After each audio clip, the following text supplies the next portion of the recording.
Part 1. Summary and Review. Summary. The Circle follows the career of May Holland, a young and angst-ridden millennial, as she advances in the corporate hierarchy of The Circle, a company based in the San Francisco Bay Area. Her friend and college roommate, Annie, has already secured an influential position at The Circle, which is described as having combined all the best features of Google, Facebook, and Amazon in one place. May is happy to have the job, since it allowed her to move away from Fresno, her boring hometown, although she remains concerned about the health of her father and well-being of her mother. May is assigned to a position in customer service, quote, customer experience representative, and trained by Dan, a true believer in the social media community created by The Circle. While May shows immediate promise as a customer experience representative and is glad to have left her dead-end utility company job behind, she does not initially embrace the intensely interactive atmosphere at The Circle. Instead, she often leaves work at her scheduled time and takes solo kayaking trips out into the bay.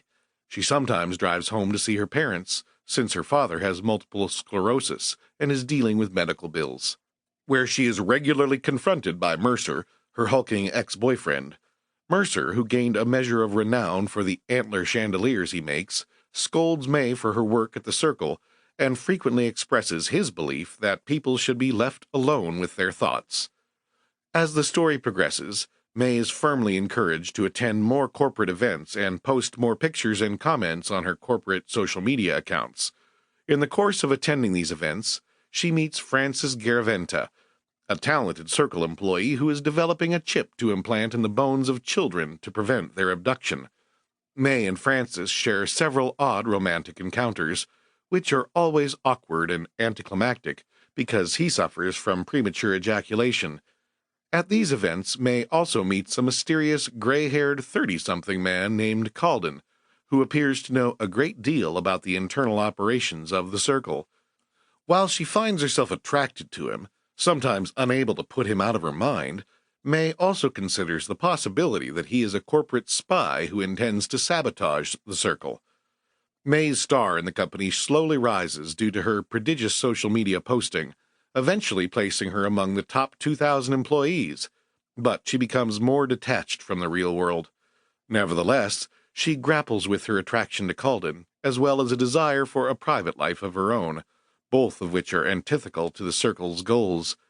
When Francis uses her as the subject for a demonstration of an app designed to make dating easier, she recoils at the revelation of meaningless but semi-private information like the fact that she is allergic to horses. Perhaps as an act of rebellion against the intense forced camaraderie of The Circle, May stops late one night at her favorite kayaking spot and, although the rental office is closed, she notices a kayak has been left outside.